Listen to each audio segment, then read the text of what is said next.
Megaprojects have a profound capacity to redefine our landscapes, whether towering above bustling cities, creating artificial land, or burrowing through rugged mountains. Infrastructure of this caliber not only showcases the pinnacle of human ingenuity, but also propels societies to new heights. In this video, we've curated a list of the most impressive construction projects from every corner of the globe.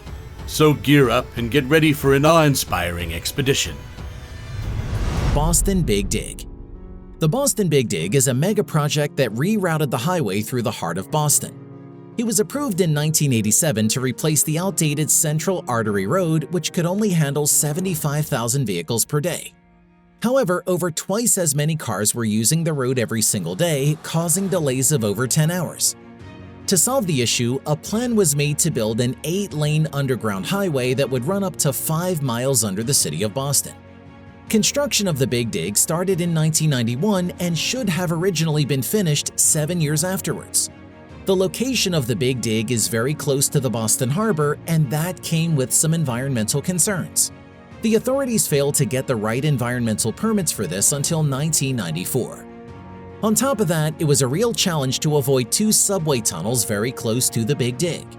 Because of this, the planned cost of $2.8 billion completely skyrocketed past its budget. 9 years after it was supposed to be completed, the Big Dig was ready for traffic in 2007. It was estimated that the project would end up costing $22 billion, and that this huge sum of money wouldn't be paid off until 2038. But the project did work because the traffic situation improved drastically. However, Boston still faces some major traffic problems. It is argued that the project has only shifted these issues to other parts of the city.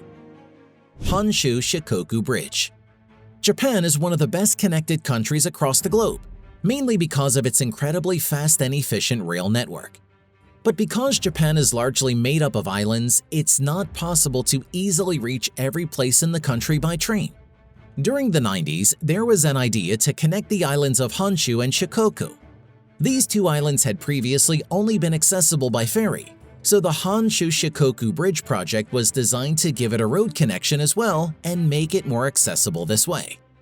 It would become the largest and most expensive construction project in Japanese history.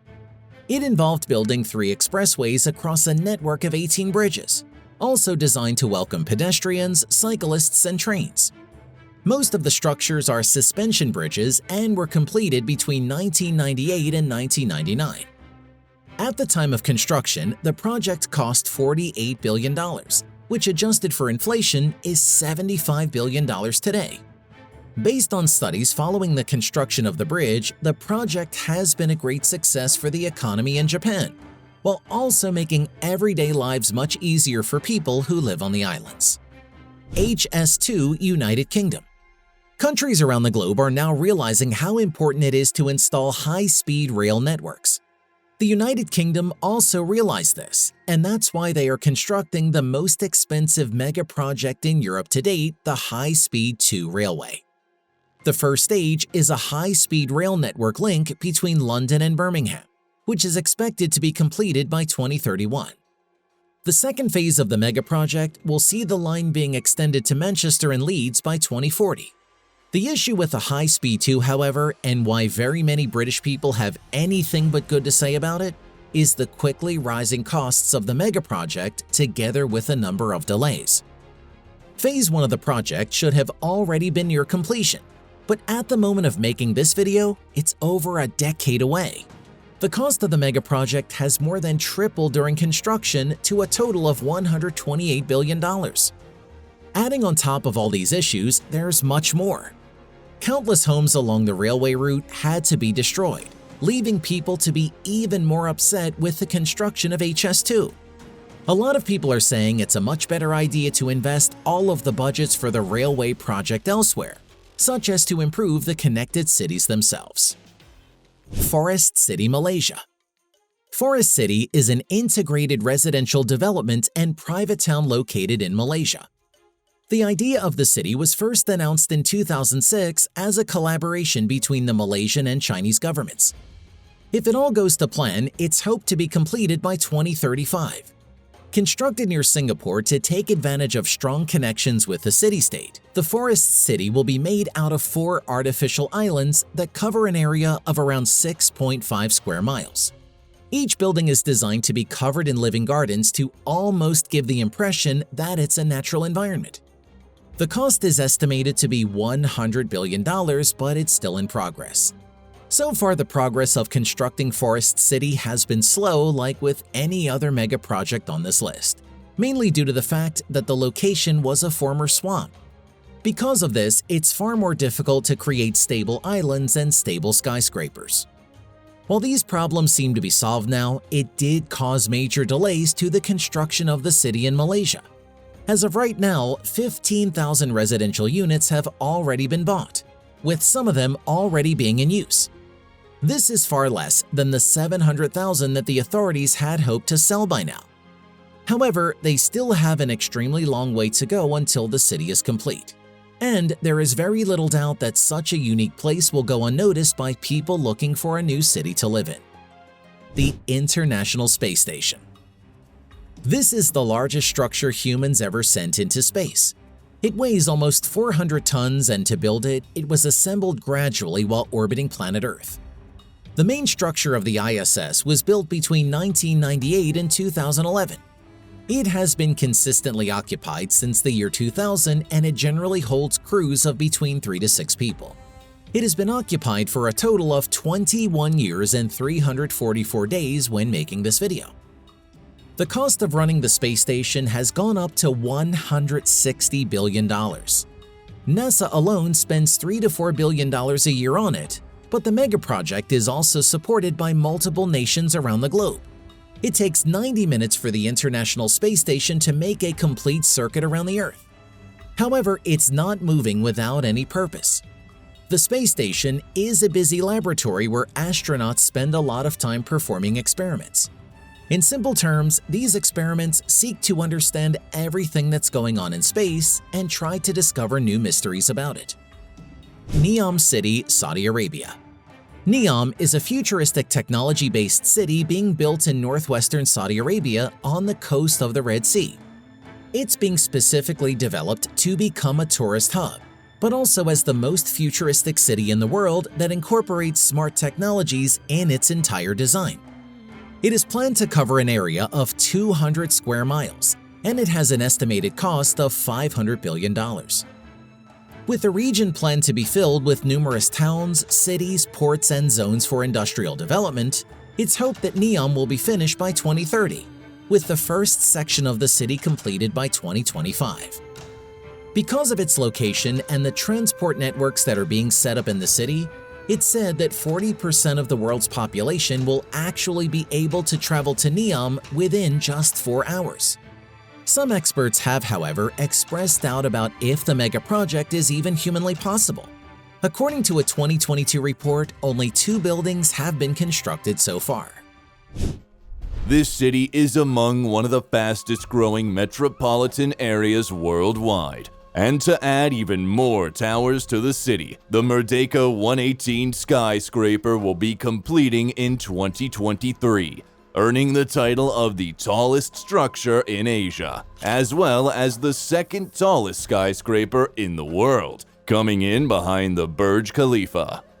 To earn these titles, the Malaysian government had to construct a 678 meters tall structure, featuring 118 stories that will be used for observation decks, office space, and several hotels.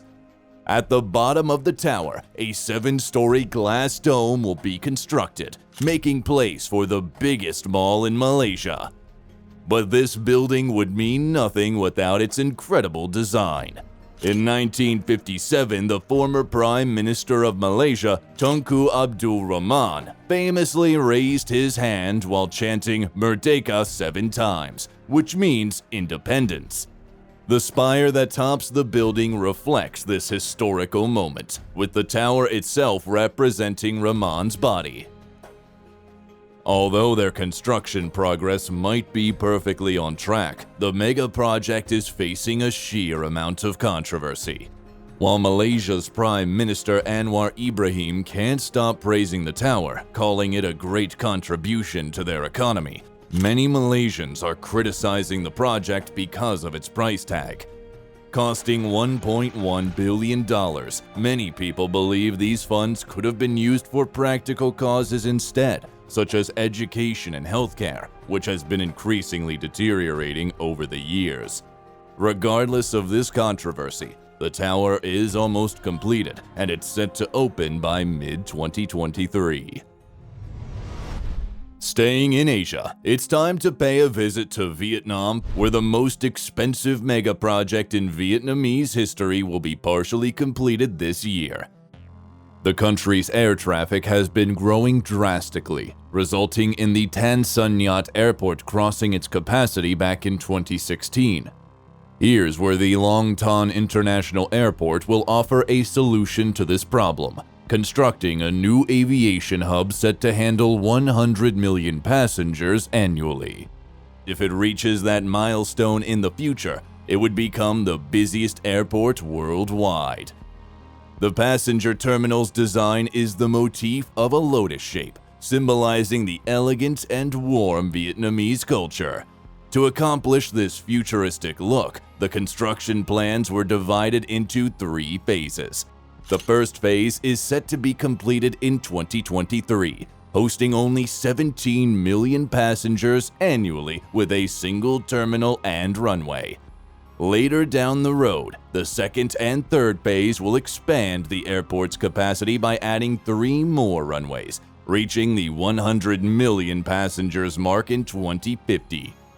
With this master plan claiming the title of Vietnam's biggest mega project comes an insane price tag of $16 billion, which is 4.3% of Vietnam's GDP. And as if that wasn't enough, they're also planning on spending more capital on the airport's connectivity, constructing a 38-kilometer-long railway connection to Ho Chi Minh City to ensure the airport can handle their ambitious expansion plans. We're traveling to Australia's capital, Sydney, which is home to the Barangaroo District, a previously abandoned area that will complete its redevelopment plan in 2023. Barangaroo's history goes back to the 1850s, when it was the most viable harbor in Australia, with many trading routes running through the port. However, around 100 years later, the introduction of massive shipping containers meant that Barangaroo became an unsustainable site that was unable to offer the space required for the newly invented tankers. This led to the area's abandonment, and its state remained the same all the way until 2005, when a design competition was held for the area's redevelopment.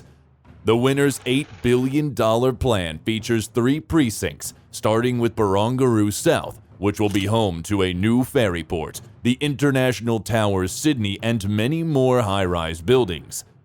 The central area is intended for residential units, adding a new metro station to the district. And lastly, its reserve area will be home to a 15-acre park with plenty of space for greenery and events. Construction on the redevelopment began back in 2007, and with most of the precincts nearing completion as we speak, the Barangaroo district will officially be reopened in 2023. We're paying a visit to China to explore the largest football stadium in the world. When thinking of China, you might think of their Great Wall, their exquisite cuisine, or their status of being the largest factory around the globe. You better get ready to add soccer to this list, because China currently has an official state goal of becoming the best football club in the world by 2050. To help achieve this objective, they are currently constructing the Guangzhou Evergrande Stadium, which when finished will be able to accommodate 100,000 spectators inside, surpassing Barcelona's Camp Nou by a slim 646 spectators. China hopes to compete with global landmarks such as Sydney's Opera House and New York's Statue of Liberty, building their own remarkable stadium while Chinese soccer goes international. The $1.8 billion project began construction back in April of 2020. However, around a year later, the Evergrande Group stated that they were dealing with a severe liquidity crisis, causing the future of the stadium to suddenly become uncertain. They were unable to meet repayments of over $300 billion in debt, resulting in their plans to be paused altogether. The Chinese government even decided to seize the entire project, planning to sell the incomplete stadium to another company. Luckily, this never happened, since the Evergrande Group managed to resolve their liquidity issues, meaning the project is still estimated to open in 2023. But this isn't the only massive stadium that China is planning to construct. To expand their soccer infrastructure even more, they're aiming to build another 4 stadiums that can each host between 80 to 100,000 spectators, meaning that all of these projects would rank in the top 5 biggest stadiums in the world. Welcome to the Grand Ethiopian Renaissance Dam, or GERD, an engineering marvel that isn't just a dam but a beacon of a nation's aspiration and unyielding perseverance. We're talking about a dam that engulfs 74 billion cubic meters of water, creating an artificial lake of epic proportions. GERD, with its staggering figures, propels itself into the global spotlight, with a reservoir spanning an impressive 1,874 square kilometers. That's an expanse greater than the entire city of Los Angeles, all being harnessed to empower and electrify a nation thirsty for progress. This powerhouse is set to churn out 6,000 megawatts of electricity, enough to light up multiple cities and potentially transform Ethiopia into a significant power exporter in Africa. For context, that is more than double the energy produced by Hoover Dam in the USA. Despite its original construction goal set for 2022, the timeline of GERD's completion continues to be postponed for now. It's time to travel to Tajikistan next. Here, atop the powerful currents of the Vaksh River, the Ragan Dam is being meticulously forged to cultivate a whopping 10.3 billion cubic meters of water. A sea of water embanked, ready to become a potent catalyst for generating a staggering 3,600 megawatts of electricity, enough to power over 2.5 million homes annually based on average consumption rates. The Ragan Dam, soaring to scrape the skies at a monumental height of 335 meters, is far from just a feat of engineering. It's an emblem of towering ambition set amidst the rugged landscapes of Tajikistan. Your thoughts may linger on the cost of manifesting such a grandiose vision.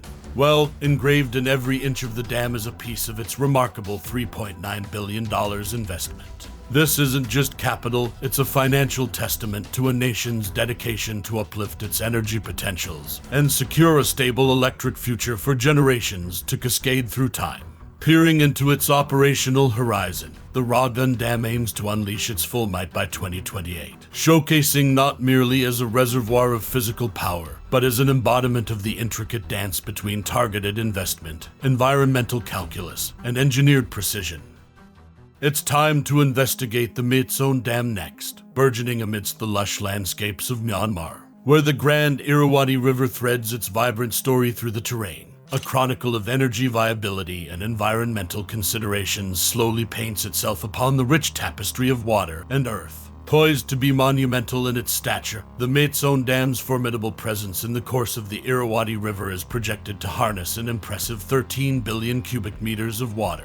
The Irrawaddy River is not simply a body of water. It's a pulsating ecological matrix, providing sanctuary to approximately 43 fish species that are found nowhere else on Earth, in addition to critically supporting the livelihoods and food sources for millions of people. Thus, the construction of the dam is not solely an infrastructural endeavor. It transforms into an immense obligation to conserve, shield, and sustain the intricate equilibrium that nature has nurtured over countless eons. The Bensound Dam, envisioned with a power generation capacity of 6,000 megawatts, symbolizes an energy potential robust enough to light millions of homes across the nation. To realize this ambitious venture, a staggering investment of approximately $3.6 billion is anticipated. Amidst the expansive stretches of the Irrawaddy, a torrent of controversy flows parallelly, threatening to inundate the project's objectives with waves of opposition and environmental apprehension. Numerous ecosystems and biodiverse habitats, intertwined with the flow of the Irrawaddy, stand to be disturbed by the dam's looming presence. Human tales entwine with environmental narratives, as communities resident along the river confront an impending displacement. With their histories, cultures, and livelihoods deeply rooted in the fertile banks of the Irrawaddy, the dam's imposition has seeded disquiet and resistance among the populace, foregrounding the strife between infrastructural advancement and the preservation of sociocultural integrity. A precise completion date remains elusive. However, due to various complexities and controversies, it has been iterated that the project will not see completion before the timeline stretches into the unforeseeable future.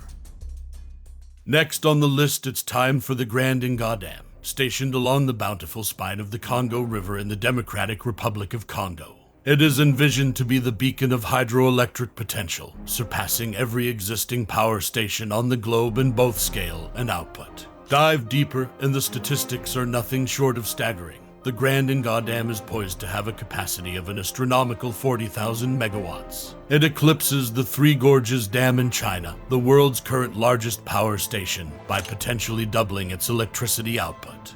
But the true essence of the Grand Inga doesn't just lie in its Herculean capacity. It's slated to illuminate a pathway that would potentially electrify the African continent, connecting the electric pulse from its southern tip all the way through to its northern extremities. However, interwoven within the layers of its engineering ambition lies a tapestry of challenges, particularly when nurturing and protecting the delicate ecological and socio-economic balance of the Congo River Basin.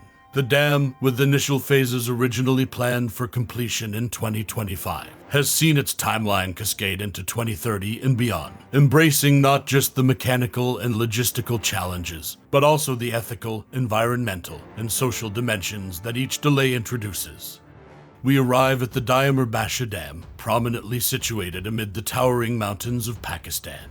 The geographical location of the dam positions it as a crucial entity in a region that's a blend of rich cultural tapestries and diverse ecological biomass. Thus, its presence is more than monumental. It's a vital vein in the geographical and cultural expanse of the nation. Zooming into the construction nuances, the Diamer-Basha Dam, with an expected financial outline upwards of $14 billion, mobilizes an army of engineers, laborers, and machines to maneuver approximately 17 million cubic meters of concrete. This mammoth task is set against a backdrop of complex geographical and seismic variables, thereby demanding an exemplary display of engineering precision, material science, and logistical prowess to secure its envisioned stature and functionality. Furthermore, it is pivotal to underscore the dam's ecological and social imprints. Over 30,000 individuals are anticipated to be relocated as a result of its construction, narrating stories of sacrifices entwined with the promise of a brighter, energized future.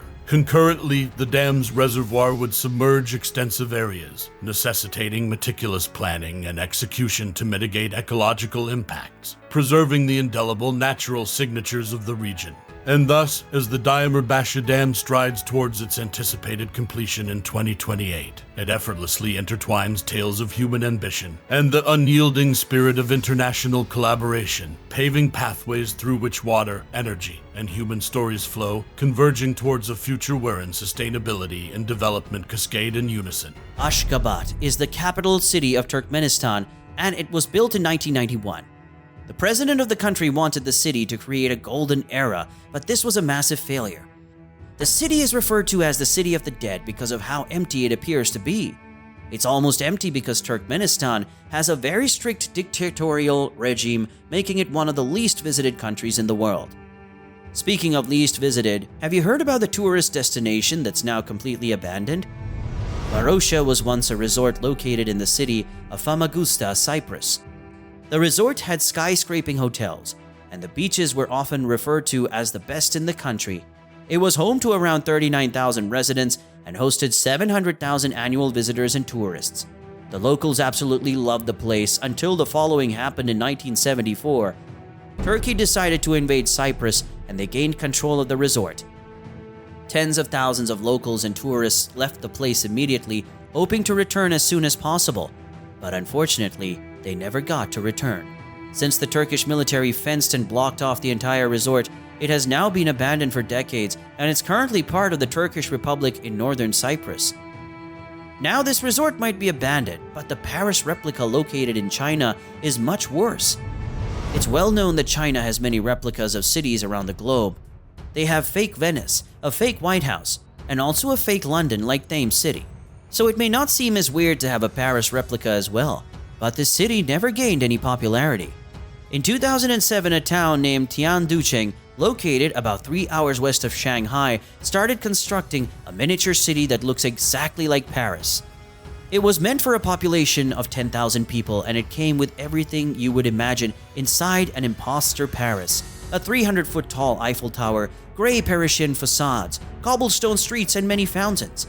The town looks quite nice, and you would imagine people from China would love to live here. But the opposite was true. Although all of the other replicas mentioned earlier were an instant hit among the population, this wasn't a hit at all. The Paris replica remains empty not because Paris isn't popular, but because of its location. Tianducheng's developers constructed the city in the middle of nowhere, completely cut off from urban connections or any form of public transport. This means the only way to get to the city is by car. The only people that travel to the town nowadays are urban decay tourists and the occasional wedding couple that wants to take pictures in front of the fake Eiffel Tower. However, the developers of the town think hope isn't lost entirely just yet. The plan is to build many more new cities close to where Tianducheng is located, meaning the connectivity to the location would improve massively. If and when this is actually going to happen is currently unknown, but maybe in the future, the Paris of the East will become popular. An abandoned replica of Paris might be crazy, but what about this abandoned horror island? Hashima Island is a small, unoccupied location right in front of the Japanese coast. The island has earned the nickname Battleship Island because of its shape, and it has now been abandoned for several years.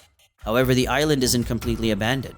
People who visited the island claim that there are ghosts of the past who have taken over the entire place. In 1887, the Hashima Island was discovered, and it became an important coal mine at the time. In 1916, the first ever building appeared on the island, and after this, many more were constructed as well. Around 50 years later, in 1974, the mine started to run out of coal, and many people left the island. Very soon after this, all of the buildings were reclaimed by nature. The heavy weather conditions in the area of the island started affecting the concrete, and many buildings started falling apart. Sometimes people camped out on the island, but this was a very dangerous thing to do. The Japanese government wanted to discourage people from going over there on their own, so they decided to open up the island to the public. All of the extremely dangerous buildings that were on the verge of collapsing were destroyed and replaced to make sure the tourists visiting the location wouldn't get hurt. However, opening the island to the public didn't attract many tourists at all, since the history of the island is quite dark. Many people were forced to work on the island in the 1900s, and the conditions of these laborers were horrible. Some of the workers never made it back home. The people who have visited the island claim the echoes of the past still linger there. Fishermen who sail near the island claim they have seen strange lights in the buildings. Even though the entire island has no electricity, strange noises have been heard by tourists, and some even claim that they were touched by unseen hands. Nowadays, the island is still open to the public, so if you love horror, perhaps you should go and visit this scary island. Speaking of horror, have you ever seen this ghost city filled with abandoned skyscrapers? The Xiangyong International Project is a huge real estate project constructed in Shijiazhuang, China. The design was originally planned as a city complex integrating theme parks, business districts, luxury hotels, offices, and even tourism and residence. It covers an area of around 1,800 acres, and it was considered a strategic investment by the government to help out the real estate sector. However, the real estate project didn't help out whatsoever. In 2014, Hebei Real Estate Development Group, a well-known private company in the Hebei province, was put under investigation by local authorities. Ever since this happened, housing prices have absolutely tanked, and the company accumulated billions of debts. However, tens of thousands of the apartments inside the skyscrapers were already sold to the residents, but they weren't allowed to move in because the project was seized. In 2017, the Hebei Real Estate Development Group filed for bankruptcy, undermining the original project and leaving tens of thousands of people to deal with the controversial situation. The total spending cost of the project is a whopping $17 billion. It is now a very famous location to practice urban photography and for tourists to explore. However, this might change in the future, since the real estate company called Ida Real Estate has taken control over the project now. They have taken on a real challenge since it will be very difficult to revive the city. Although it has been unfinished for many years and it has been known as the most beautiful unfinished location ever, Jiangyong International is now gradually recovering and construction is slowly starting up again. Many people have faith in the resurrection of the town, but many experts say that it might be a dead end and that it will be an abandoned ghost city forever. Now, this might be a crazy ghost metropolis, but did you know there is an abandoned medieval ghost village located in Italy? For nearly 50 years, the town of Krakow in southern Italy has been abandoned. Krakow was once a monastic center, a feudal town and the center of education with a university, castle, church, and plazas. But today, the abandoned location of Krakow has been featured in many movies, including Saving Grace and James Bond. It is a former medieval village located in the Basilicata region of Italy, about 27 miles away from the Gulf of Taranto. The town occupies a rock formation above the surrounding hills, with its architecture neatly built into the landscape. Strategically located on top of a 1,300 feet high cliff overlooking the countryside of southern Italy, this ghost town once provided panoramic views and warnings of potential attackers. The city was found around the year 540 by the Greeks who had moved inland from the coast. Back in the day, Krakow was called Monte d'Oro. Tombstones have been found near the village dating back to the 8th century, which suggests that the original settlement dates back to the Iron Age. The oldest building in Krakow that still stands until this day is the Norman Tower, which was built in 1040. The population of Krakow grew from 450 residents in 1277 to 2,590 residents in 1516. But the future of the village changed forever when a natural disaster struck Krakow in the 1950s, causing many residents to move away from the town. But many of the residents didn't want to leave since they were very attached to this beautiful medieval town.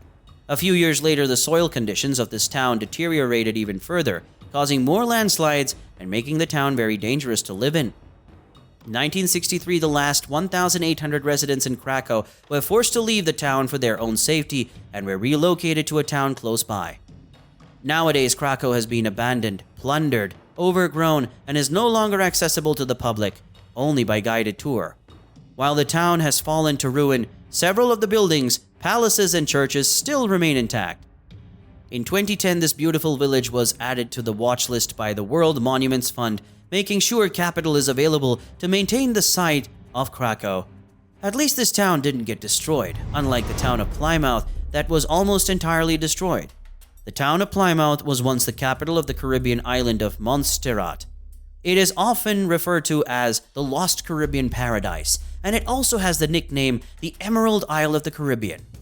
The island was first discovered in 1493 by Christopher Columbus. Ever since, the population of the island grew, starting from 0 in 1493 all the way to 13,000 in 1994. But disaster struck this little paradise on the 18th of July 1995. On that day, the previously dormant volcano Soufriere Hills erupted in fire and fury.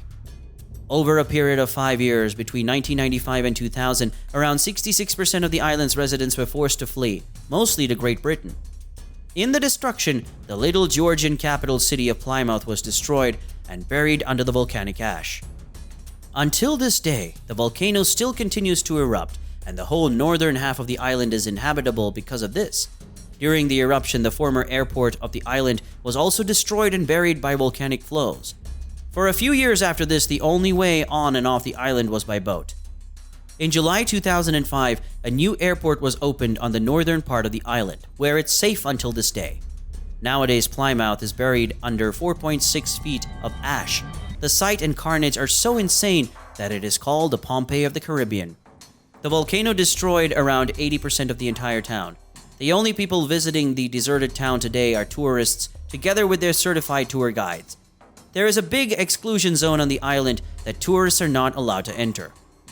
But the most insane sight of this video has to be the abandoned city full of Disney-like castles near the small town of Mudurnu in Turkey's northwest region.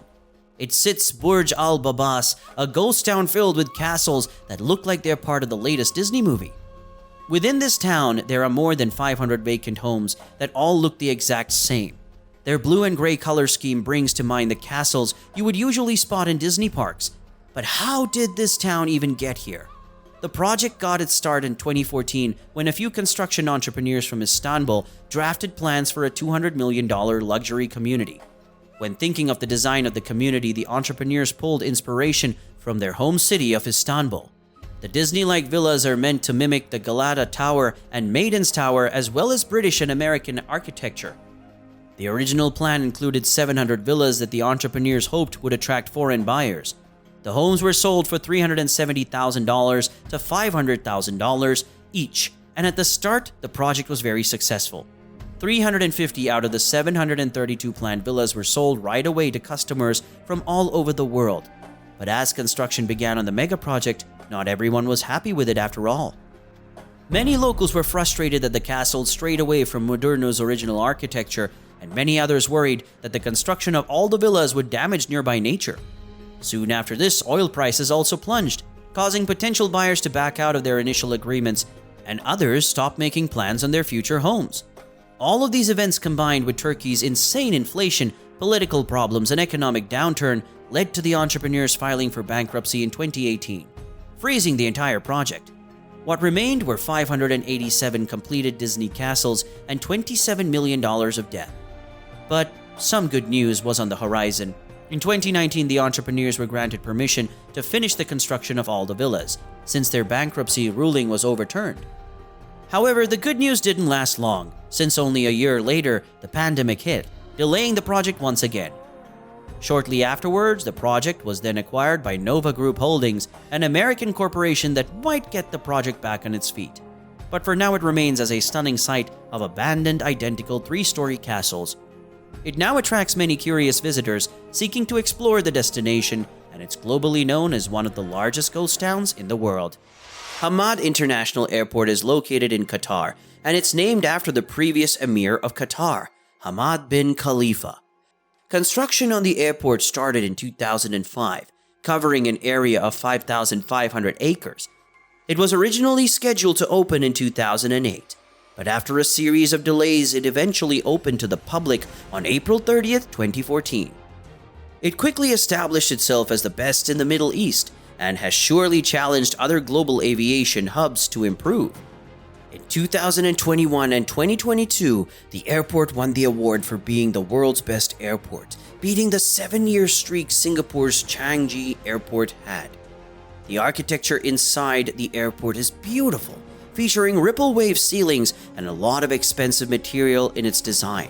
The interior of the airport is as nice as it can get, and it has an endless list of luxury facilities in the building. For example, it features a wellness center with a swimming pool that looks over the main departure hall. A gym, squash courts, and numerous extremely expensive art pieces are shown off throughout the airport. The airport also has its own mosque, designed to resemble a drop of water. The most well-known art piece at the airport is the Lamp Bear, and it comes at a price point of $6.8 million. The total cost of constructing this airport is estimated to be $16 billion, finishing at a few billion dollars over budget.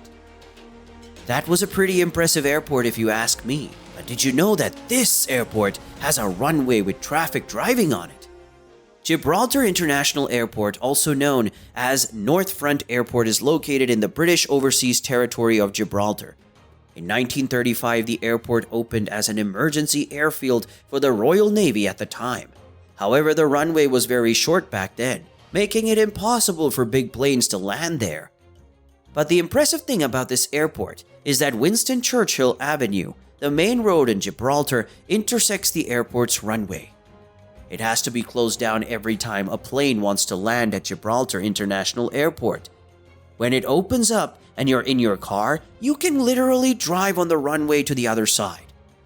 But why on earth did Gibraltar decide to go with this crazy runway arrangement?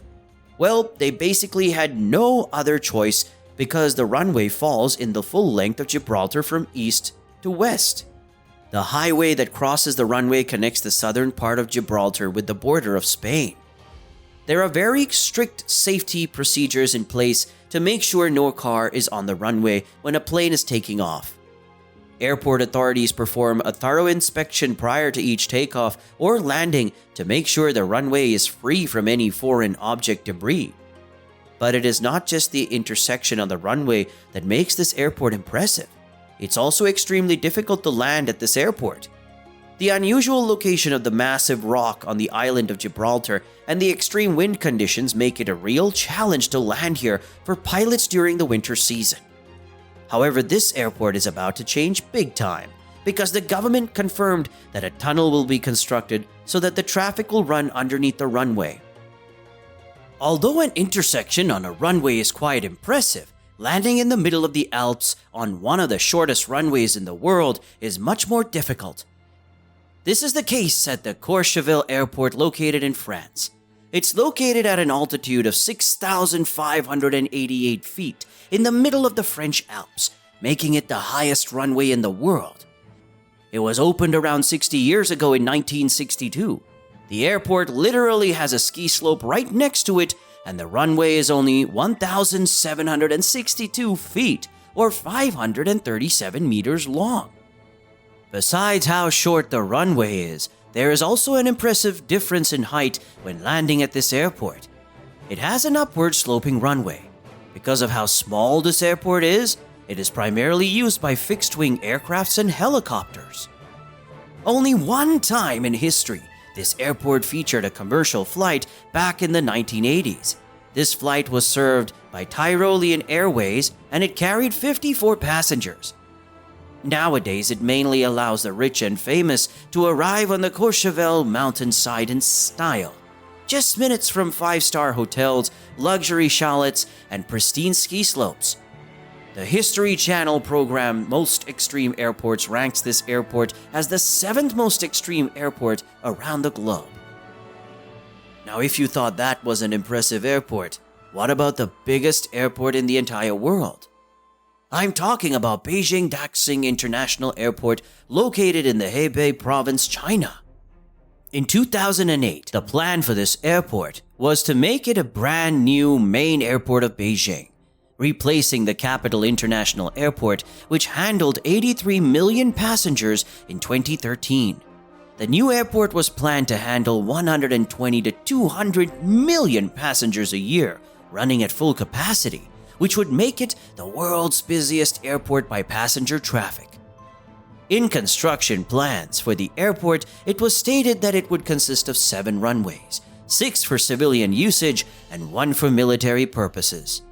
The construction took a total of almost 5 years, opening in September 2019.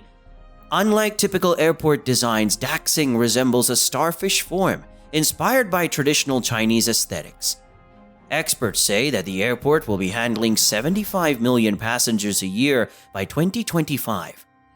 The cost of constructing the airport was estimated to be $11.2 billion. But if you've been watching this channel for longer, you know that almost every mega project crosses its own budget. It ended up costing a total of $17 billion, $5.8 billion more than the estimated cost. The airport covers an area of over 1,400 square kilometers or 868 square miles.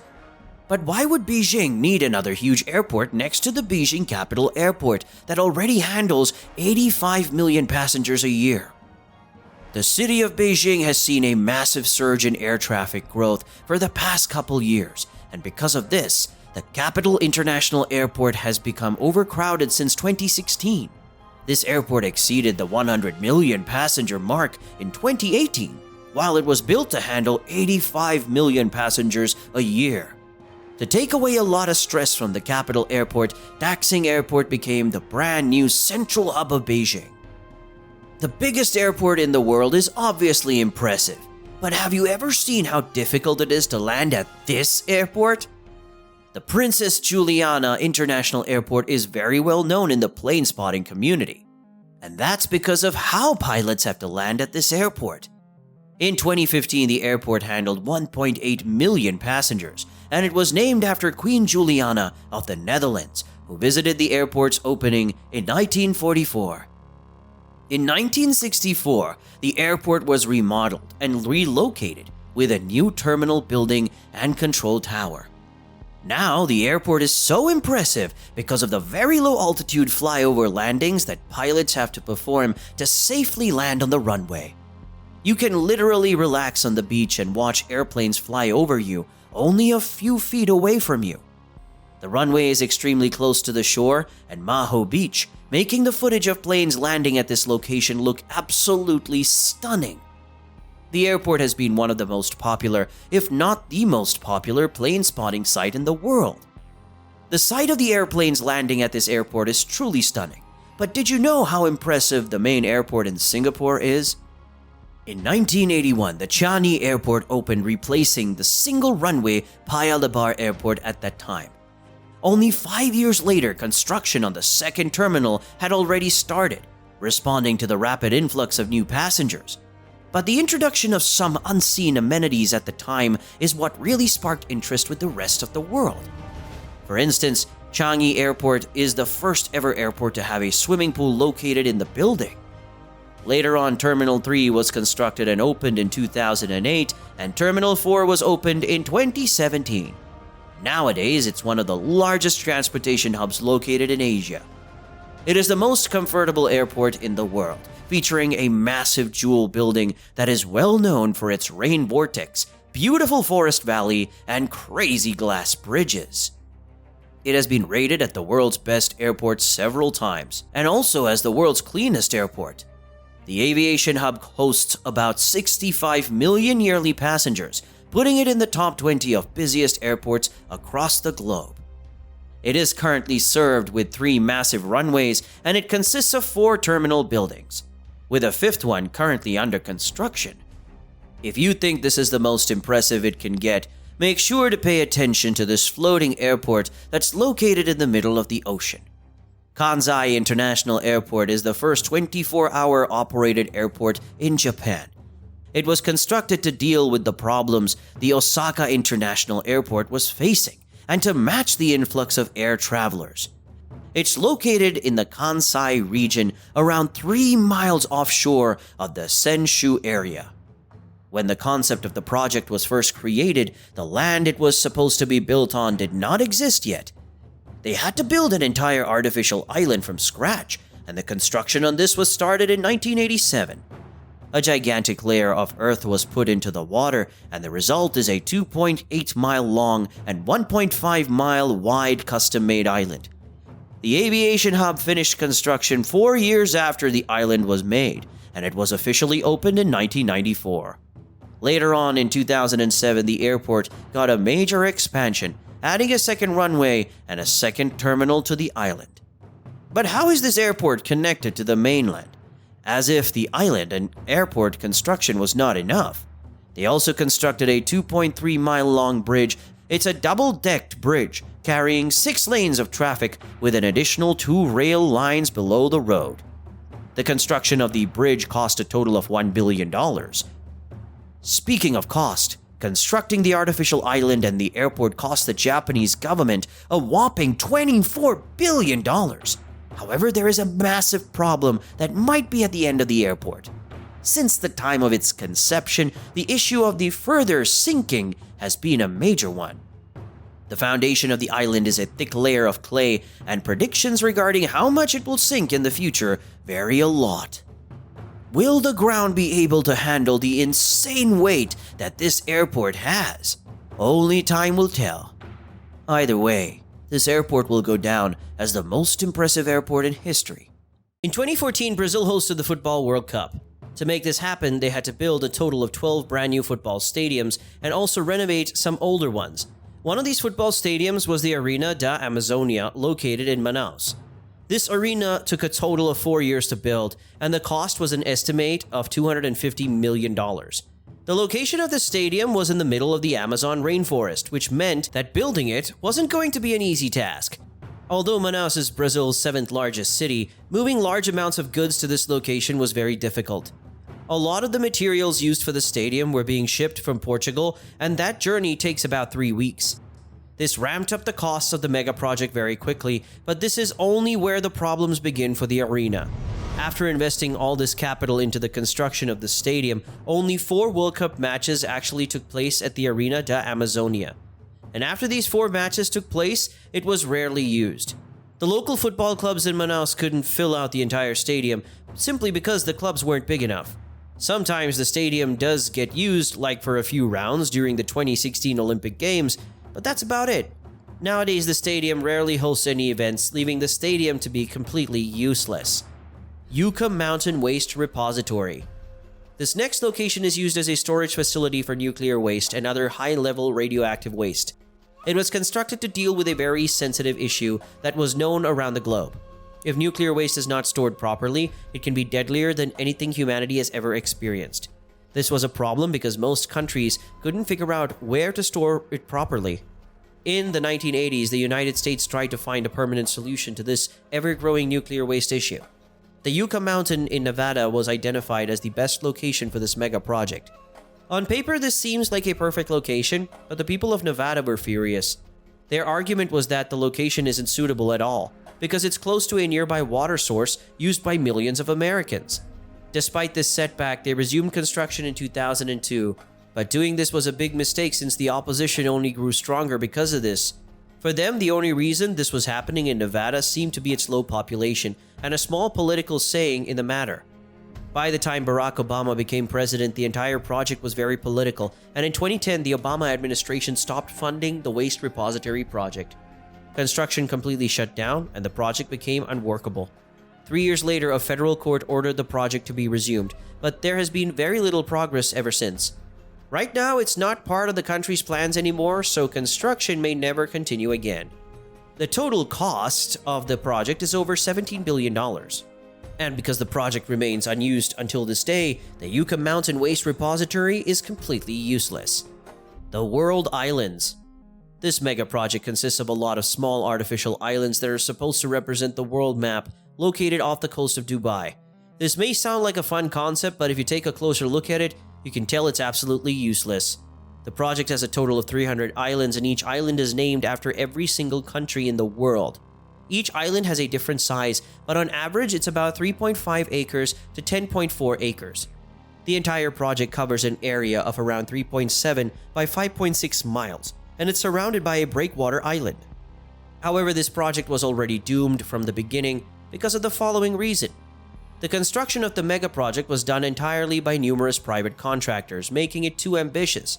By 2021, only 9 of the 300 islands were ready for visitors and commercial use. But the problems only kick off here. The islands also don't have their own source of electricity, and the project to run cable under the World Islands completely failed. So far, the cost of the World Islands is a total of $14 billion. Because the islands aren't in use and don't really mean anything, this mega project is useless. Of course, 300 empty islands are useless, but what about a useless skyscraper? The Ryugyong Hotel. This is the tallest unoccupied building around the globe, also known by its nickname, the Tower of Doom. It's located in North Korea, which is also a part of the reason why it's unoccupied. It's supposed to be a hotel, but North Korea doesn't really fancy hosting tourists. Getting into North Korea as a tourist can be a very difficult challenge, and many tourists don't even consider going there. The reason the 105-story hotel was built in the first place is because in the 1980s, North Korea was actually expected to host a lot of tourists. North Korea wanted to compete with its rival South Korea, who had just finished building the tallest hotel in the world elsewhere. That's why the country started plans to build a unique pyramid-shaped hotel in the capital, Pyongyang. At a height of 330 meters or 1,080 feet, the Ryugyong Hotel would beat the height of South Korea's tallest hotel at the time. However, soon after construction began, the problems started to pop up. The project was immediately hit with engineering problems, and after a lot of delays, the project finally hit its peak height in 1992. But there was one major issue. By the time this happened, the financial backer of the project, the Soviet Union, no longer existed. There was no more capital to fund the project, causing the project to be paused entirely. Back then, the Ryugyong Hotel was just a concrete structure with no windows whatsoever. Only the outer walls were standing. Construction of the hotel was halted for a total of 16 years until a company from Egypt took over. In 2012, this company installed a glass facade and LEDs to the outside of the building for an estimate of $180 million. But if you thought the issues would end here, you're wrong. North Korea was facing new political problems during this time, causing the entire project to be abandoned once again. The total estimated cost of the hotel is over $2 billion, which is around 5% of North Korea's total GDP. No official information is available about whether or not the mega project will ever be finished, although this seems very unlikely since North Korea isn't the wealthiest country. After many attempts to bring this project to life, it remains completely useless. Naypyidaw, Myanmar. Number 1 on this list is the capital city of Myanmar. This is a brand new capital completely built from scratch. In 2002, the government secretly started constructing this capital city. In November 2005, Myanmar's leaders announced the new capital to the public, but they kept the name a secret. The name Naypyidaw was revealed 4 months later, which means the king's residence. To this date, the government spent around $4 billion to build the city. The brand new capital city has everything to attract tourism. Over 100 luxury hotels, a 20-lane highway, museums, golf courses, and even a replica of a landmark that used to be part of the last capital city. However, one very important piece of the puzzle was missing: the residents.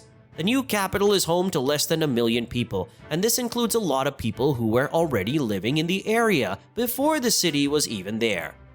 But why on earth does nobody want to live here? This is because of poor health facilities, lack of education, and lack of economic opportunities, and nobody wants to make the capital city their home. It is often referred to as the ghost town.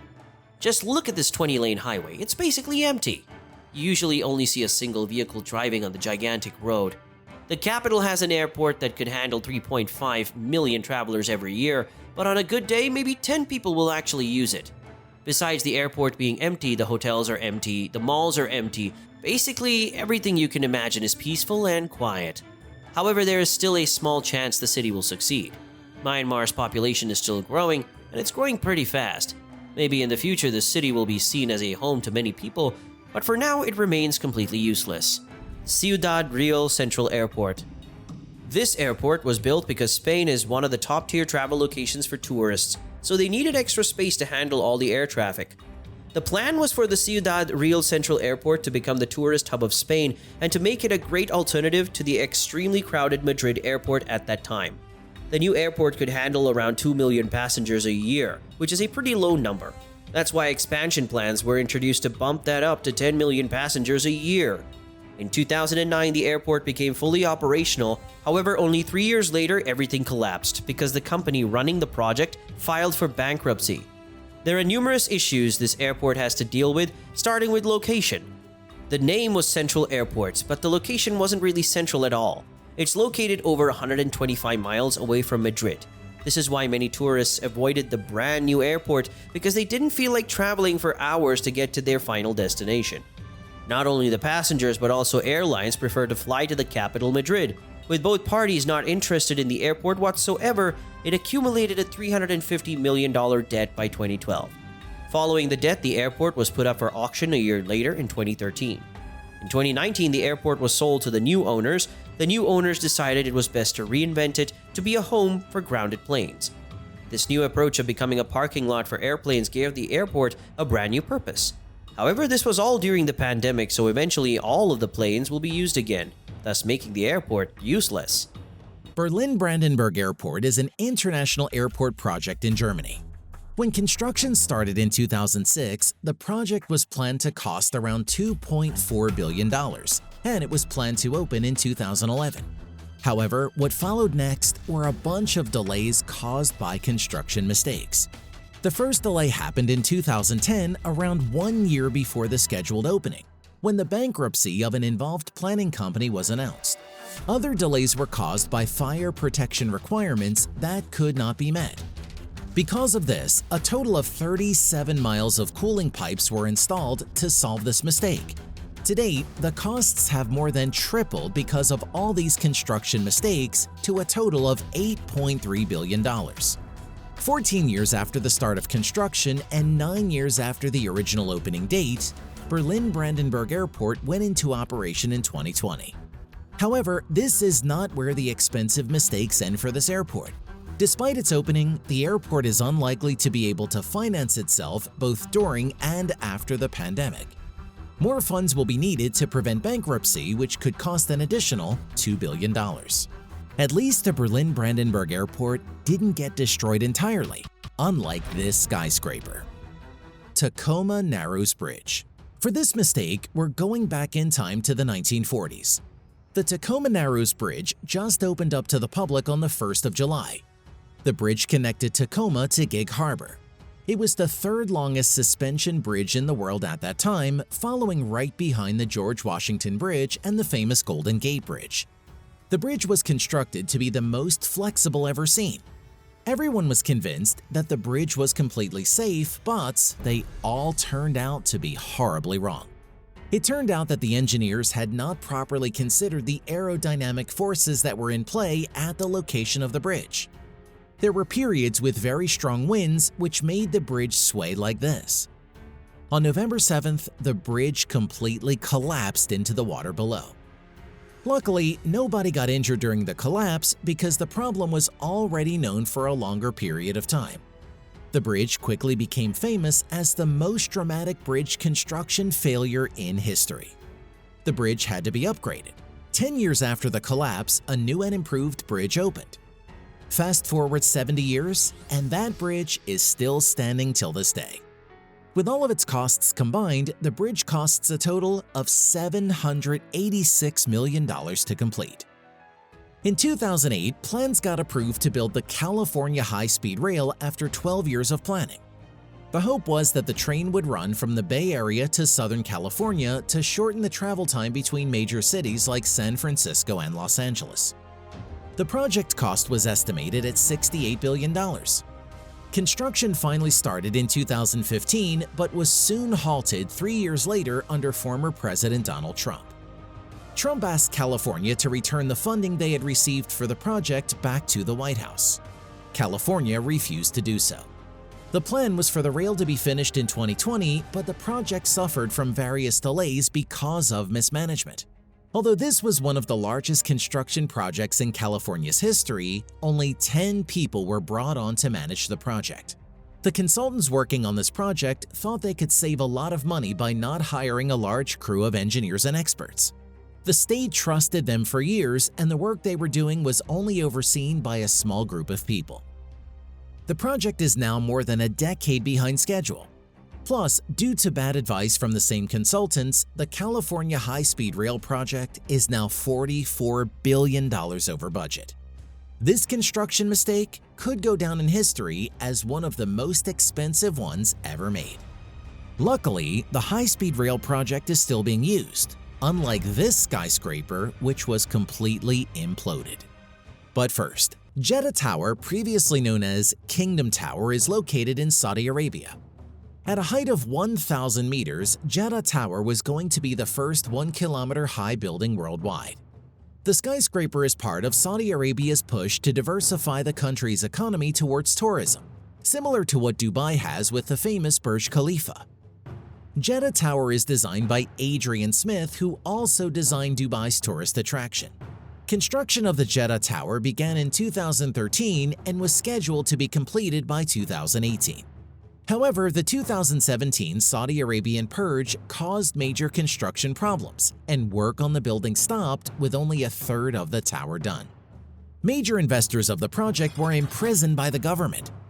After the investors were free again a few months later, construction of the Jeddah Tower was still on hold and there was no official date for its completion.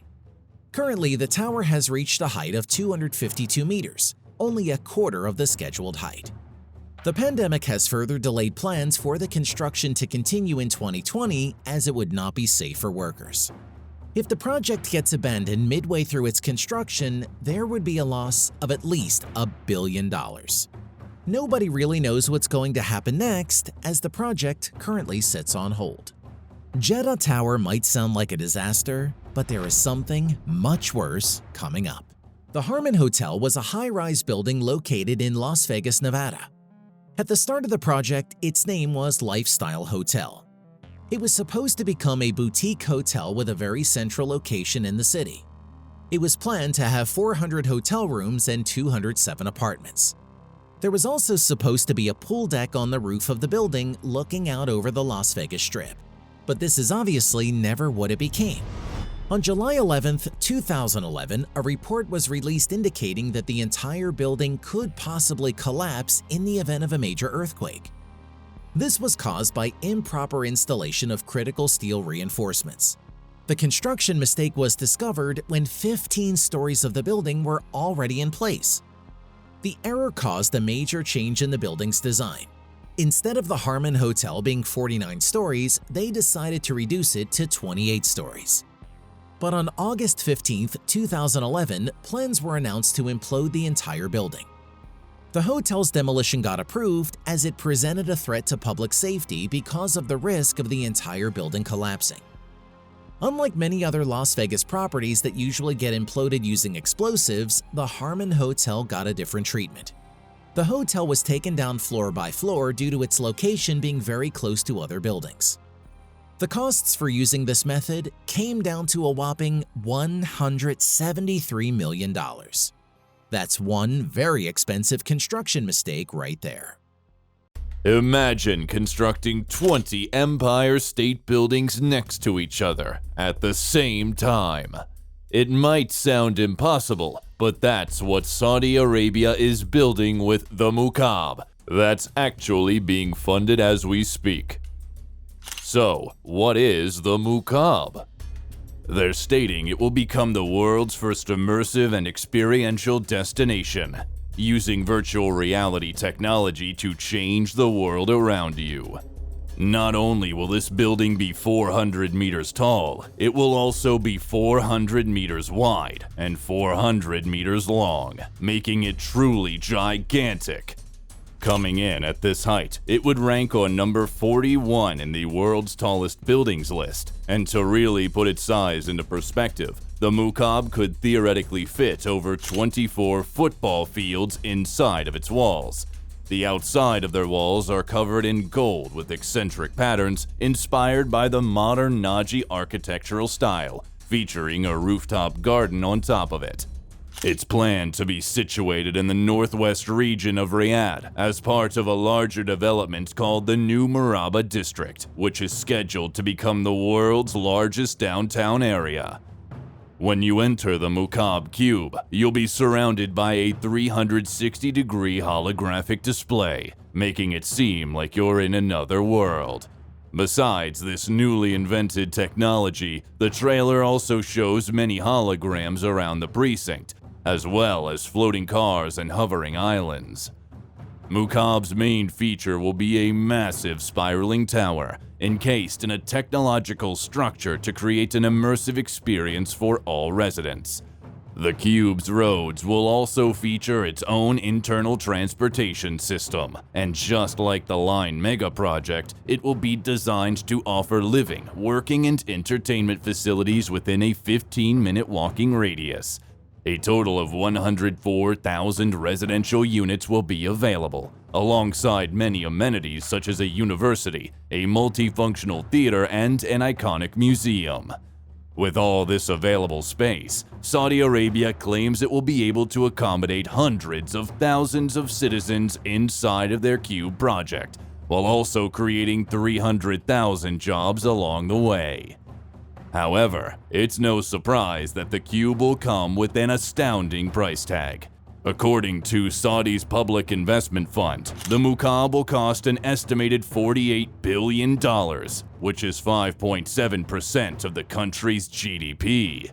Following the official statement issued by the Saudi Arabian government, the Cube Megaproject is set to be completed by 2030.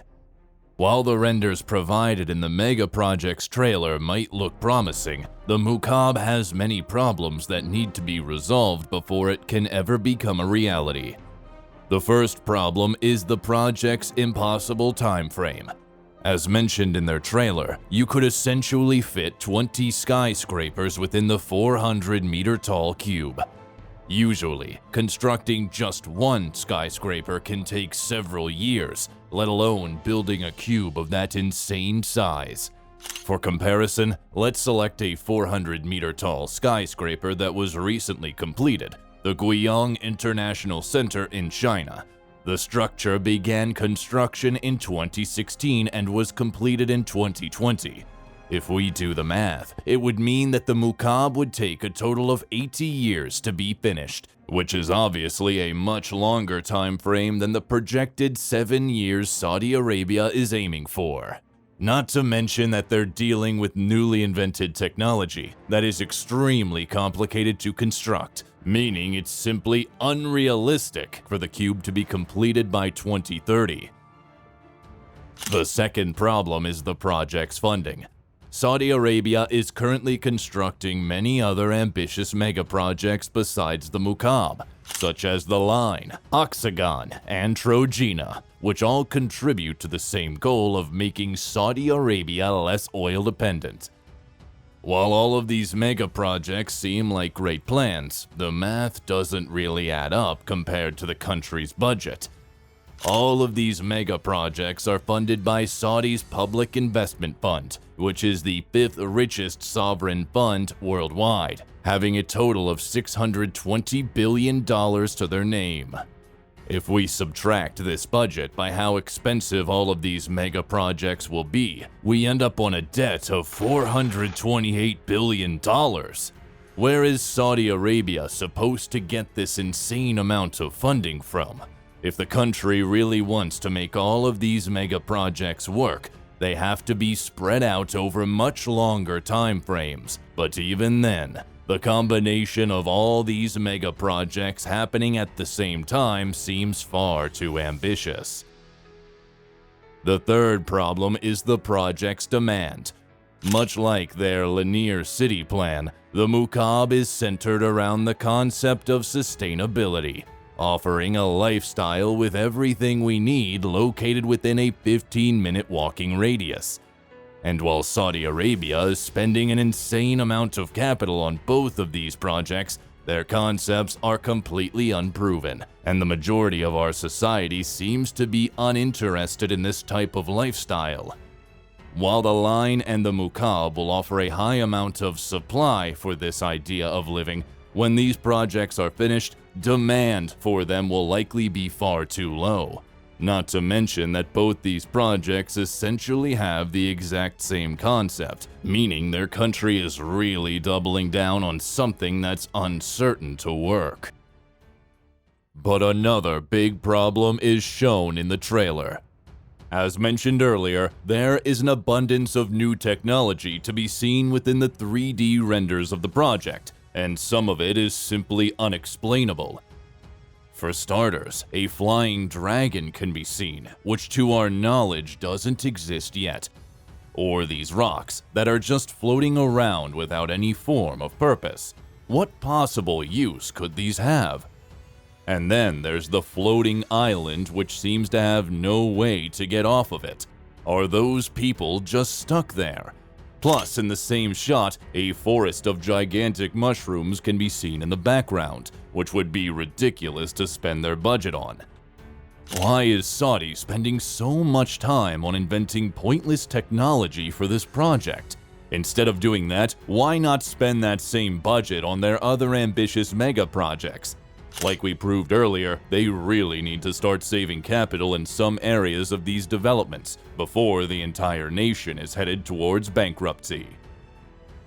While the linear city is slowly breaking ground, it's currently unknown when the Mukaab will begin construction, so only time will tell how Saudi Arabia will tackle these problems and whether or not the cube will ever become reality. Elephant Tower. Bangkok, Thailand is home to more than 80 completed skyscrapers, but this one has to be the strangest of them all. The elephant-shaped building has a height of 335 feet and its construction was completed in 1997. It consists of 3 towers joined across the top by a horizontal band of residential suites. The building has multiple details on the side that represent body parts of an elephant, such as the 2 round windows that represent its eyes, or the glass-enclosed rooms down the rear of the building that represent its tail. Now, why on earth did this elephant get constructed? Elephants have played a central role in Thai society for many centuries, so this building is simply a tribute to their own culture. However, international response to the construction has been very mixed. CNN added the elephant to their World's 25 Great Skyscrapers list, while Architectural Digest has done the exact opposite, listing it among the 31 ugliest skyscrapers in the world. This futuristic-looking tower is named the Grand Lisboa Hotel, and the building features a casino inside as well as multiple restaurants and luxury suites. At a height of 856 feet, it's one of the tallest buildings in the city Macau that's located near Hong Kong. The building was designed by architects Dennis Lau and Chungman, and they were inspired by a lotus flower opening up since that's an important symbol near the Macau region. While that's what the architects meant, this building went viral on social media since it looks like a structure that could have been part of the movie Inception. The entire building is covered with 24-karat gold-coated glass to really make it stand out in the city skyline. This made the building's costs rise quickly, ending on a total budget spent of $3 billion. I bet you have never seen a gold lotus flower in the middle of a city. And I also bet that you don't know about the skyscraper that has one entire billionaire family living in it. Instead of buying his entire family separate mansions, he sorted them all out with a 27-story skyscraper as their brand new residence. With a height of 568 feet, it's one of the world's largest private homes, and it comes with a ton of insane amenities. The family's home has 3 helipads, a 168-car garage, a 50-seat theater, and even a dedicated snow room. While a building of this altitude usually has 60 floors, this particular one only has 27 floors, with all of them having extra high ceilings. Antilia has not only been named one of the world's largest private homes, but also as one of the most expensive in the world. Its total cost was estimated to be $2.6 billion, coming in at the number 2 spot right behind Buckingham Palace. If you thought that was a weird skyscraper, what about this twisting tower? When a Spanish architecture firm started its construction, they weren't even certain if this tower was possible. They only had a $50 million budget to work with, making it a real challenge. But luckily, they made it work, and after 5 years of construction, the skyscraper opened up in 2011. The concept is based on the geometric rotation of a prism, with each floor rotating 9 degrees from the floor below. Its height comes in at 797 feet, and it has a total of 52 floors, providing over 650,000 square feet of office space. The F&F Tower is a popular tourist attraction, and it's one of the most impressive skyscrapers in Panama City. Koala Tower. Although its official name is Lippo Center, it is often referred to as Koala Tower because its design looks like koalas hugging each other.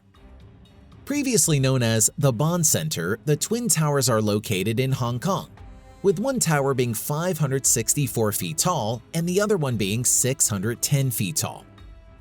The Lippo Center is a landmark development providing a total of 1.3 million square feet of office space across the 2 towers. With the koala tree as its nickname, the Lippo Center has been one of the most important commercial towers in Hong Kong for the past decades. Evolution Tower, located in Moscow, Russia. Construction on this DNA-shaped building was started in 2011 and completed on October 6, 2014. The 55-story office building has a height of 807 feet, and it's famously known around Moscow for its futuristic DNA-like design. Each of the 51 floors is rotated 3 degrees compared to the previous one, meaning the building is swirled by over 150 degrees. Because of its impressive design, the building has earned multiple awards throughout the years, coming in for 2nd place at the Emporis Skyscraper Awards in 2015, and being voted Moscow's best office building in that same year. The Big Bend. This skyscraper has not been built yet, but it's currently in the conceptual stage. Its future location will be Billionaire's Row in Midtown Manhattan, New York. The tower that was designed by architectural firm Olio Studio has been described as the longest building in the world. The proposal of this design is most known for its distinctive U shape that would change the New York skyline forever. It would have a total length of 4,000 feet from the left base all the way to the right base, having a peak height of 1,969 feet. This would make it the tallest building in New York, surpassing the height of the One World Trade Center by 200 feet. The Big Bend would most likely have the Calvary Baptist Church in between the skyscraper's two bases, essentially squeezing the building. However, this project has a ton of problems to overcome before construction can actually get started. It has been argued that the Big Bend is unlikely to ever be built in general, due to lack of funding, but also lack of support from nearby communities, like the Calvary Baptist Church that would be squeezed in between the project. Ever since 2017, the Big Bend has been in the proposal stage, having sent the design to several developers, seeking for any form of investment for the project. No news has come out about the project's future, so only time will tell whether or not this U-shaped structure will ever become reality. In September 2021, American billionaire Mark Lohr announced plans for Tolosa, a futuristic megacity located in the middle of the desert that resembles Saudi Arabia's The Line. While the billionaire's plans could become reality in the future, the city's long list of problems tells a different story. Will this mega project turn into America's first futuristic city? Or will it become an abandoned metropolis with no residents? Whether you live in a city or not, you most likely travel by car or public transportation. Every day, the average American spends 55 minutes commuting to and from work. Now imagine you live in Tolosa, where your fossil fuel-powered car isn't even allowed to enter the city because all of your everyday needs are located within a 5-minute commute from your home. This is just one of the goals that former Walmart CEO Mark Lohr has in mind for his futuristic metropolis, which is supposed to change how Americans live on a day-to-day basis. Tolosa is a response to all of the issues we have in today's world, such as climate change, pollution, and housing shortages. It seeks to reimagine how we can create a thriving city that is sustainable, inclusive, and equal for all residents. The wealth gap has grown to its widest point in history over the last century, and Lohr hopes to close it with his project. He envisions a city in which everyone, regardless of background, has equal economic opportunities. To achieve this result, Tolosa will operate on a system called equitism. The concept is that anyone would be able to build homes and sell them, while the city retains ownership of the underlying land. If the city were to thrive, the value of that land would increase, thus generating revenue. According to Mark Lohr, this could generate $50 billion in earnings each year, and he plans to invest a large portion of that revenue into high-quality services such as healthcare, schools, and public transport. Tolosa's future location will be somewhere in the United States' southwest desert, most likely in Nevada, Arizona, or Texas. The city is envisioned there because of the low-cost land, and it will be spread out over 150,000 acres, roughly the same size as Chicago. A skyscraper called Equitism Tower will be built in the city center to house aeroponic farms. Every building will be covered in solar panels and nature, ensuring that residents always have access to an abundance of open space. The construction of the city is divided into two phases. The first phase of construction would cover only 1,500 acres and would house 50,000 people by 2030. For the second phase, the city's backers hope it will span 150,000 acres, housing 5 million citizens by 2070. Although there is no doubt that Mark Lohr is serious about this project, having hired 50 experts to work on the city, we can't ignore the massive problems Tolosa must solve before it can become a reality. One of the most obvious problems is its location. In terms of pricing, America's southwest desert is an ideal place for a large metropolis, but not in terms of efficiency. As an example of similar projects, let's look at the construction developments of Saudi Arabia's The Line and Neom City. These megaprojects were initially planned to be partially completed by 2020, but they're already behind schedule.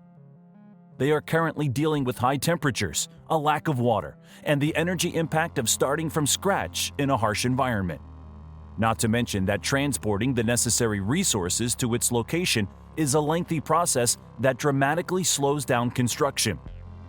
Tolosa is aiming for a location similar to the line, which is out of reach and difficult to work with, making it almost certain that this mega project will face similar delays. So far, no land rights have been secured, leaving the question of where Tolosa will be located unanswered. But that's not the only problem with the Southwest Desert being its location. A study published in the Nature Climate Change Journal in 2022 confirmed that the southwest of the United States is at its driest in at least 1,200 years, while demand for water continues to rise. Water rights and availability are difficult to obtain when building a city in the desert, and many cities are already suffering as a result. Many residents in Arizona, for example, rely on groundwater or other techniques which are all expensive and unsustainable. So, how will Tolosa manage its water resources? The city claims it will capture and recycle water, which will then be stored in reservoirs throughout their parks. But this method does not guarantee a long-term water supply. Mark Lohr acknowledges that a viable water supply would require innovation, money, and political resolve, but he does not provide a strategy for dealing with this situation. One possible solution would be to relocate to a different location where water supplies are more widely accessible and cost-effective techniques are realistic. The Appalachian region would be a great alternative in terms of water supplies. However, you could argue that connectivity is even worse in that area. The third problem is something we also discussed in our Untold Secrets of the Line video. Tolosa's mission is to create a new model for society, mainly by making sure their entire metropolis is sustainable in every aspect possible. That's why each roof will have solar panels and why all fossil fuel vehicles are banned. However, because there are no sustainable ways to build Tolosa, the carbon footprint it will leave behind should be considered. What's the point of building a zero-carbon city if it produces 1 to 2 billion tons of CO2 in the first place? That defeats the project's primary goal, and a better alternative would be to invest in existing cities to make those more sustainable. Constructing Tolosa would cost $400 billion in total. Imagine how much could be done to make existing cities more environmentally friendly with that same budget. Aside from all of this, one of the most severe problems must be our society's current perspective towards this megaproject. 83% of American citizens currently live in cities, and the majority of these people would not consider relocating to Tolosa at all.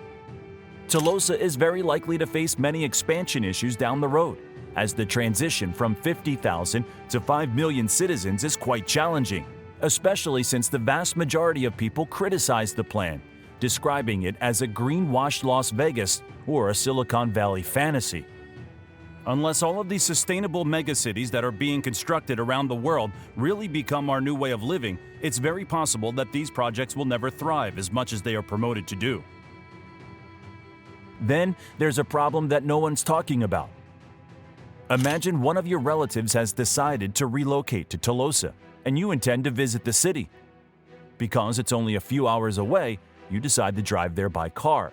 But wait, you can't enter the city because your car isn't actually allowed there. This begs the intriguing question of whether Tolosa would even be connected to the American interstate network in the first place. There's also no mention of a nearby airport because it's obviously not carbon neutral, leaving Tolosa's connectivity to other cities a mystery.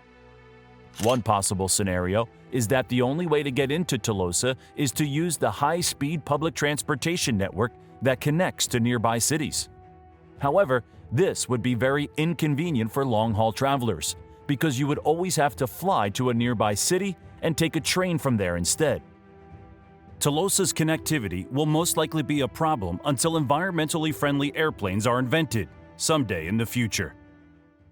Imagine a futuristic city sprawled across an area 33 times the size of New York City. Welcome to Neom, Saudi Arabia's flagship venture towards establishing a high-tech, fully automated, car-free gigacity along the Red Sea coast. With a budget of a whopping $500 billion, Neom isn't just a city, but a colossal complex comprising 10 distinct regions. What sets Neom apart is its audacious goal to operate entirely on renewable energy while preserving 95% of its natural environment.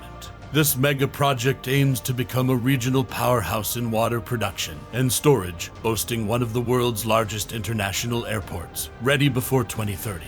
Venturing deeper into Neom, its construction isn't without controversies. Critics argue that the city's ambitious vision may face stiff resistance from traditional societal norms prevalent in Saudi Arabia. Moreover, the massive financial investment raises questions about economic viability and return on investment amidst global economic uncertainties. However, the proponents see Neom as a bold step towards diversifying Saudi Arabia's oil-dependent economy. They believe this megacity could be a hub for international investment, attracting top talent and businesses from around the globe. Nestled within Neom is an engineering marvel known as the Line. Challenging traditional urban development, the line is designed around people, not roads. It's just 200 meters wide and it stretches over a remarkable 170 kilometers, featuring 2 mirrored horizontal skyscrapers. The line isn't just a construction project, it's a reimagining of urban living, expecting to provide a home for 9 million people by 2045, where every facility is within a 5-minute walk. Digging deeper into the line, the city's design is a direct challenge to traditional urban development, and with that comes its share of controversies. Critics argue that the absence of streets may not be a practical solution, and question the feasibility of the high-speed transit system. The reliance on renewable energy, while commendable, also faces scrutiny regarding its capability to support such a large-scale urban development. However, many see the line as a blueprint for future cities. The pedestrian-centric design is hailed as a forward-thinking approach to urban living, potentially reducing traffic congestion, pollution, and fostering closer community interactions. It's time to venture further into another large megaproject called Trojena, an emerging jewel nestled within the rugged terrains of Neom's crown. Situated in the zenith of the kingdom's towering mountain range, Trojena is on a brisk journey to etch its name as the pioneering outdoor ski resort in the Gulf. The masterminds behind Trojena harbor a robust ambition, a vision articulated in numbers, 10,000 job opportunities, a thriving community of 7,000 residents, and the magnetic allure to draw 700,000 visitors by the year 2030. The landscape of Trojena is an exquisite canvas, featuring wellness resorts that promise serenity, retail outlets offering a slice of modernity, and a giant ski village. For those who find solace in the frosty embrace of winter, Trojena extends a playground of endless adventures, simultaneously emerging as a powerhouse for employment generation within the region. Yet, the road to realizing Trojena's grand vision is not laid with roses, but rather it's a path intertwined with formidable challenges. The mountainous embrace, while offering a scenic backdrop, unfolds a series of engineering and construction conundrums. The audacious idea of carving out a ski resort in a land known for its desert expanse has spurred skepticism, especially concerning its environmental footprint and the voracious water demands such an endeavor entails. Despite the cloud of skepticism, a chorus of supporters vociferously argue in favor of Trojena's unique geographical positioning. They envisage a scenario where Trojena serves as Saudi Arabia's golden ticket to foray into the bustling global winter sports market. With every snowflake that descends upon Trojena's slopes, the promise of attracting a global congregation of winter sport aficionados grows, potentially catalyzing a vibrant influx of tourism. It's time to dive into the next project, Oxagon, which will stand as the world's largest floating structure, strategically positioned close to the bustling maritime pathway of the Suez Canal. It is conceptualized as a next-generation port that is destined to redefine maritime logistics through a fully automated and seamlessly integrated supply chain and logistics network. The layered complexity of this project melds together a state-of-the-art port, logistics, and rail delivery facility with thriving residential and business communities. The choice of positioning itself near the Suez Canal has been a subject of intense scrutiny and discussions among global observers. Critics argue that having such a significant structure close to a vital maritime route could stir geopolitical tensions, possibly altering regional dynamics. Furthermore, the floating city concept, while being a stroke of innovative genius, also triggers concerns regarding its potential impact on the delicate marine ecosystems, a concern that resonates with environmental advocates globally. But on the flip side, the Saudi government ardently believes that Oxagon has the potential to revolutionize maritime logistics and trade. They see it as a monumental step towards establishing Saudi Arabia as a pivotal player in the labyrinth of global commerce. The emphasis of the project on automation is seen as a groundbreaking approach to address some of the long-standing challenges that have plagued modern ports and logistics operations. Last on our list is the illustrious Red Sea Project, an ambitious venture spearheaded by Red Sea Global, whose vision is to create the world's most sustainable luxury tourism destination. The grandeur of this project is revealed through its expansive scope, which encompasses 22 unspoiled islands and 6 serene inland sites, all nestled within the exotic charm of Saudi Arabia's western coastline along the Red Sea. The meticulously planned layout is set to house approximately 8,000 lavish hotel rooms, each offering a blend of luxury and eco-friendliness. A hallmark of the Red Sea Project is its unwavering commitment to sustainable initiatives that are intricately woven into the fabric of its design and operation. A cornerstone of this commitment is the extensive use of renewable energy sources, which will not only power the entire development but also set a new benchmark in eco-conscious luxury tourism. But while the initiative has been largely celebrated, it has also spurred a series of debates, particularly concerning its environmental footprint. The construction activities on such pristine islands have been significant points of contention among environmentalists. Skepticism also hovers around the project's ambitious goals of achieving zero waste and meeting its energy needs through renewable sources. Supporters of the Red Sea Project, however, hail it as a benchmark in the realm of sustainable luxury tourism. The meticulously planned coral reef restoration projects and a myriad of other environmental initiatives are seen as proactive steps towards not only preserving but significantly enhancing the region's natural beauty. These measures, coupled with the luxury amenities available, are anticipated to provide an unparalleled experience for visitors, thereby positioning the Red Sea Project as a leading destination where luxury meets sustainability. Through these efforts, the Red Sea Project aspires to create a harmonious balance between indulgent tourism and ecological responsibility, setting a precedent that could inspire similar projects around the globe. We begin in Zanzibar, Tanzania, which is famous for its turquoise blue waters and nearly deserted islands. The town currently has no skyscrapers, but in the near future, it will be home to this massive domino tower, which will be built on a man-made island. This newly invented design was brought to life in 2009, and it is estimated to be completed in 2027. Because of the $1.3 billion cost, it's still up in the air whether or not the tower can be fully realized, with this project taking up 60% of the town's annual budget. However, they're aiming to construct it nonetheless, since Domino Tower is part of Zanzibar's Blue Economy strategy, which attempts to attract international investors to their region. The man-made island will be constructed in the Indian Ocean, and with such a heavy tower on top of it, it is unknown if the project can withstand flooding as sea levels continue to rise due to climate change. Domino Tower has yet to break ground, but it is expected to begin construction in the upcoming year. Staying in Africa, it's time to pay a visit to Egypt. They intend to build the Obelisko Capital, which will attempt to dethrone Dubai's Burj Khalifa as the world's tallest structure. The tower is part of Egypt Vision 2030, the country's ambitious master plan aimed at improving quality of life as well as sustainability and innovation. It will be located right outside of Egypt's capital, Cairo, in the planned to be constructed new administrative capital. This city is a government-led project aimed at creating a new and smart metropolis that will do wonders for the country's economic development. With 170 floors, the building will include every amenity imaginable, from shopping malls to endless hotel suites.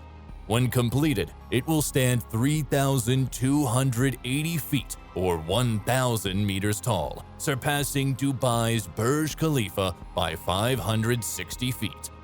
To make it look even more majestic, a water canal will be built around the Obelisko Capital as a reference to their iconic Nile River. The project's construction work has not yet begun, but it is anticipated to get underway in 2024 and to be completed by 2030. However, Egypt is not the only country striving to exceed the Burj Khalifa's height.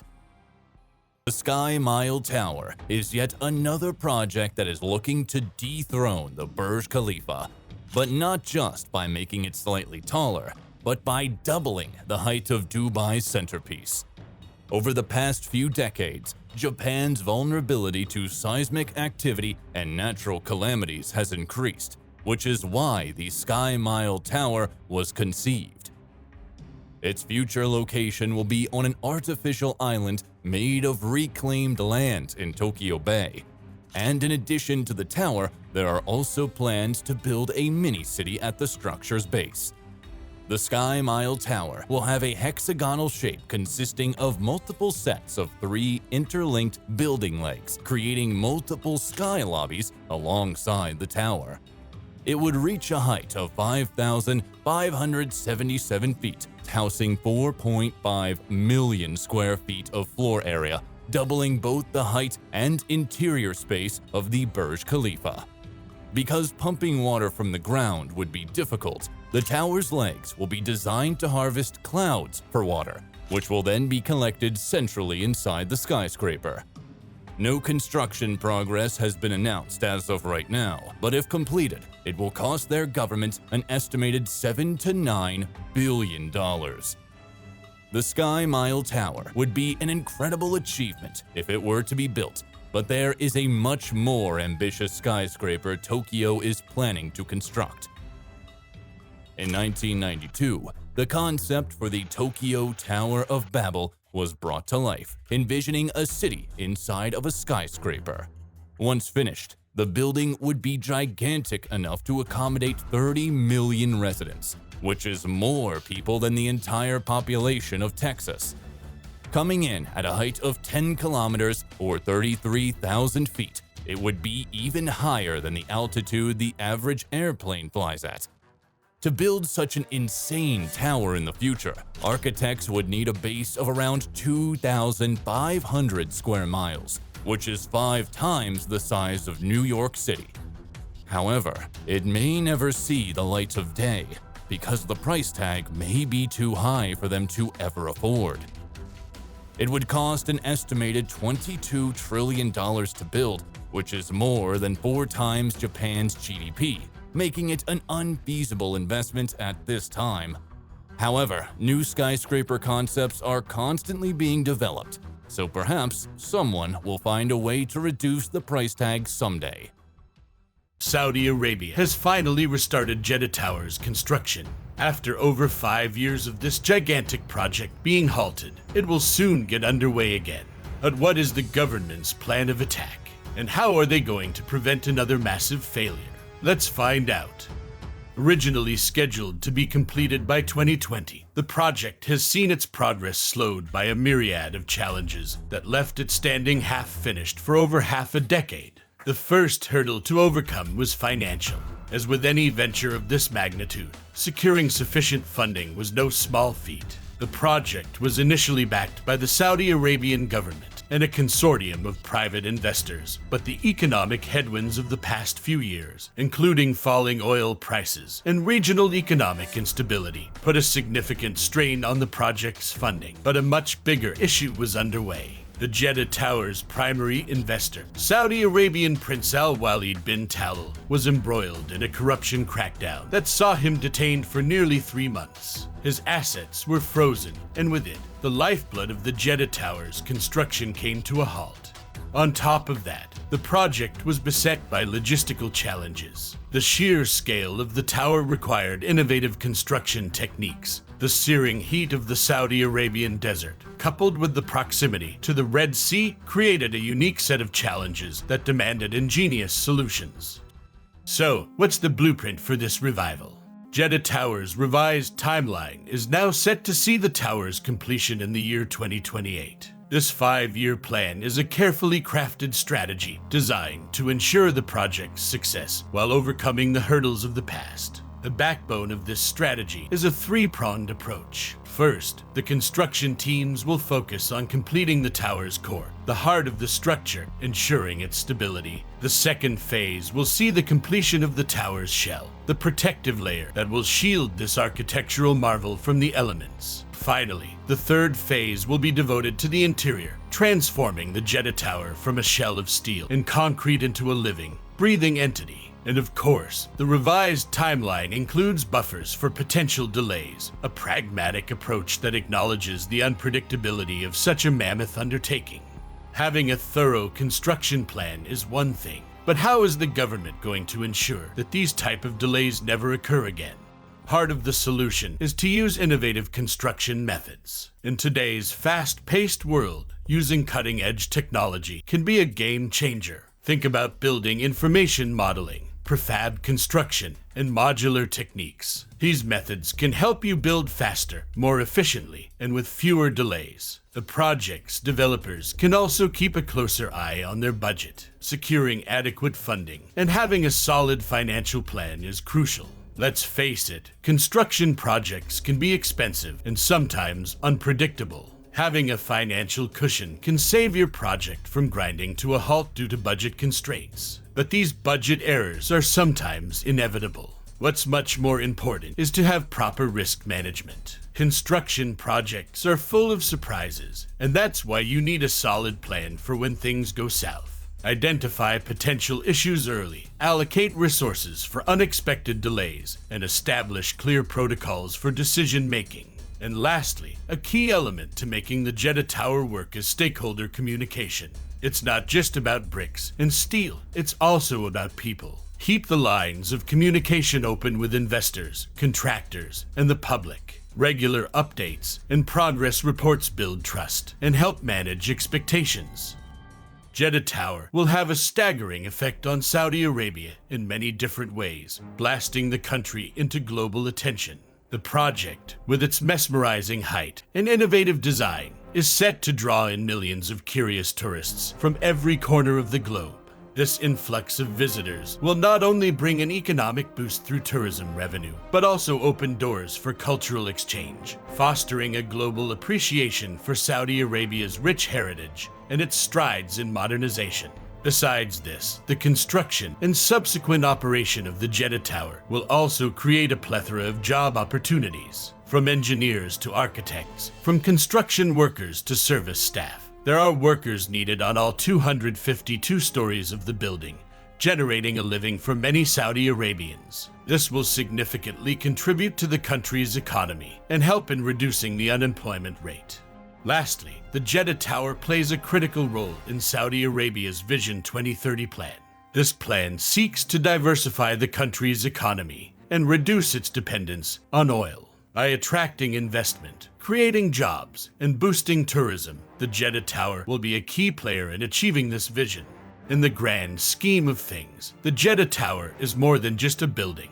It is a symbol of progress, a catalyst for economic growth, and a beacon of hope for a prosperous future. If you found this video interesting, watch the video on the screen next to find out about the next exciting megaproject.